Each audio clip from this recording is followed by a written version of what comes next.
All right, now we're going to talk about Moona.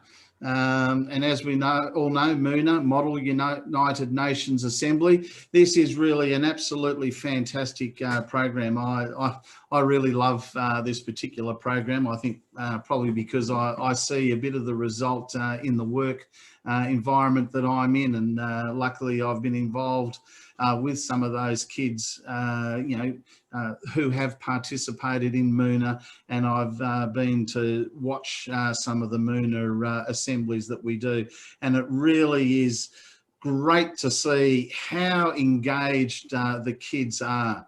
Now, Moona this year, unfortunately, we had to cancel. We all know the reasons why, but I know Di is working very hard at trying to get a Moona up for next year. But I'm not going to steal any of Di's thunder, and I can see John. Welcome, John. You've done an amazing job over the past years of getting Moona to where it is today. If it wasn't for you, I don't know where Moona would be. And I know Di often says that you've got big boots to fill, but I can assure you she's doing a great job of getting it and keeping it going. So on that, Di, over to you. Okay, thank you very much for that introduction. My internet is of this 2020 showcase. I'm delighted to be able to present to the District 9820. Moona is a great project which enriches your club's involvement with local schools. It builds on international understanding and gives students from years 10 to 12 the opportunity to expand their knowledge on the workings of the United Nations Assembly and the countries they represent. So the Model United Nations Assembly is a learning simulation designed to approximate the UN General Assembly in its structure and proceedings, conditioned, of course, by local limitations. It's a production in which delegates, councillors and officers like the Assembly President, General, Secretary General, deputies and block councillors are actors. And the success of the production depends entirely on how closely the actors follow the script and act out what it says.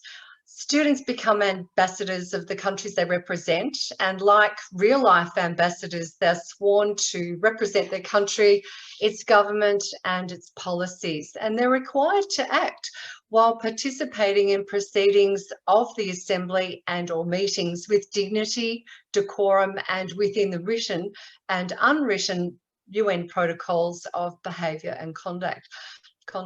So as Mark introduced, the youth program has been chaired by John Caruana for the past 10 years, and the success of Moona is due to John's efforts, and I'm really pleased to see that you're here with us for this presentation, John. So a big hi to you. And he's gathered a wonderful committee for me to work with, and I acknowledge them today. Hakeem Gassif, Alf Rayner, Judy Lyons, Debbie Butler, Endel Valak, Brian Norris, Kerry Schmidt, Sean Piper, Helen O'Brien, who's our secretary, and Peter Wallace, our treasurer, and Anthony Mayer, who provides amazing IT and online support. And I'll be in contact with the committee in the next few weeks to plan for next year's Moona event, as there is much to discuss and many decisions to be made as to where and how it will be held. But no matter what, Moona will be happening next year. So the question is, why should your club support Moona? And simply, there are many benefits for students to participate in the Model United Nations Assembly. Firstly, the students develop an awareness of the workings of the United Nations General Assembly. They acquire a deeper understanding of the country they represent in the Assembly, and most importantly, they gain insights into international diplomacy and ways to respond to pressing humanitarian issues. Secondly, the clear objective is to encourage young people to learn respect and tolerance for people of all cultures, races, religions, and nationalities. And thirdly, On a personal level, students have an opportunity to develop their self-confidence and leadership skills, as well as public speaking and debating skills. They also get to socialise with other like-minded students, and often many long-lasting friendships are made during the Muna weekend. So how does a club get involved? So the first step is for a Rotary club to nominate Muna as a youth activity and allocate funding to sponsor a team or delegation in their budget. The Muna committee sends out letters to all club secretaries and secondary schools, both private and public, in District 9820, usually in February, advising details regarding the cost and dates of the Muna event, and if the club is interested, an expression of interest is completed and sent to the Muna chair or secretary. And the expression of interest details how many teams or delegations will be sponsored by the club. And a team consists of 2 students selected from years 10 to 12 and is referred to in Muna speak as a delegation. The delegation represents a nominated UN member country, and in the online application, teams can submit up to 3 countries they wish to represent, but the Muna committee makes the final decision. They want to have a balanced assembly, and the resolutions are chosen and specially chosen, and the countries all need to be represented in the assembly for it to work really well. The next step is for the youth chair or perhaps the club secretary of the Rotary Club to contact secondary schools in their area and to meet with, hopefully, the year 10 or 11 or year 12 coordinator to find out if there are students who may be interested in participating in Muna. The coordinator may nominate a teacher at the school to register the team online with parent consent, of course, and either a Rotarian or the teacher will take on the role of counsellor. Sometimes the coordinator at the school will take on the role of counsellor, and that is the preferred way to operate, is to have a higher level of involvement with the school and not necessarily the Rotarians doing all the work. We want to build membership in Rotary, and this is an excellent way to expand into schools. Once the delegation is registered, information is shared through a Muna Facebook group and web page, and an invoice is emailed to the sponsoring club. So before attending Muna, students are expected to familiarise themselves with the country they represent by studying its history, its politics, economics, culture, geography, international alignments, and the real life stance in world affairs.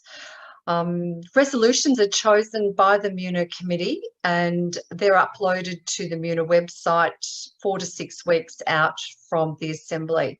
And the resolutions are drawn from actual resolutions that have passed through the UN General Assembly or the Security Council, and teams debate the topics of international concern. And Elf Rayner leads the workshops and has the support of the committee, and he does an amazing job to prepare the students. And due to the size of our region, there's usually 2 workshops, and one in the east and one in the west of Gippsland, and the delegates are encouraged to attend at least one of the workshops. The next thing, the 2 main aims of that workshop, that's feedback that we've had over the years, that in order to really support the students with what they're engaging in, is to, their 2 main aims is to really promote a high standard of presentation and debate at Muna, so that they get the full benefit of participating, and that they get to understand the background and intent of each resolution. They're quite complex, and Elf does an amazing job through unpacking those resolutions, and he has real life experience within the UN. And so They have an opportunity to ask lots of questions and to meet each other, and that's where the friendships begin. And that's another important reason for offering a workshop to help the students. So what happens at Muna? Well, we have been having Muna at the Phillip Island Adventure Resort, and it's a great venue. And we've been doing it over a weekend. So the students come on a Friday night, they check in and have a practice session in the assembly. And Muna formally opens on a Saturday morning and is closed after the final debate on Sunday. And a total of 6 resolutions are debated, with diplomatic notes circulated to enlist support from bloc alliances.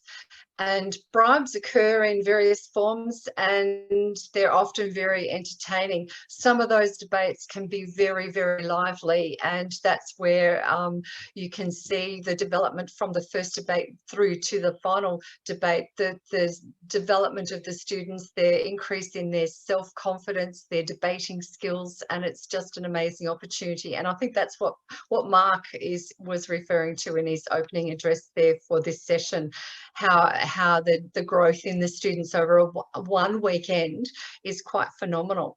So there's awards that are presented. We have a special Saturday night evening, which is to promote Rotary to the Muna participants and to cross-pollinate with other youth programs such as the Youth Exchange Program, NYSF, Interact, Rotaract and Ryla.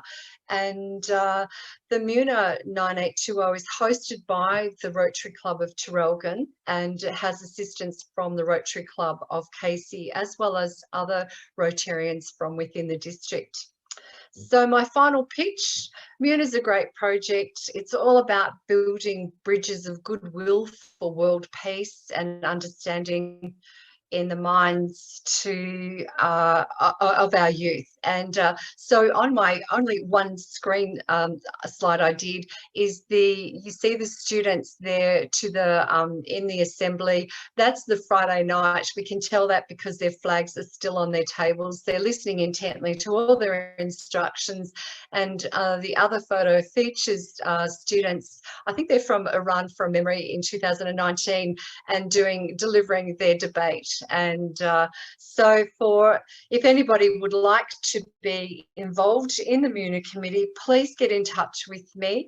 And yeah, we're going to make sure that Muna is a youth program that's offered for many years to come. And once again, I will acknowledge John Caruana for his endless hours devoted to ensuring that Muna is a successful program. So that's me. If there's any questions, I'm happy to answer them.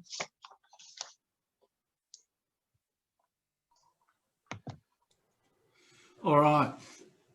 Thank you, Di, for that. That is absolutely fantastic. And as I said, it really is one of the great youth programs. Rotary has lots of great programs, and they are all available to every one of our clubs to get out there into the schools. And the youth chair, Rob Cook, has produced the pathway for Rotary, for young people through all the different Rotary programs that we offer.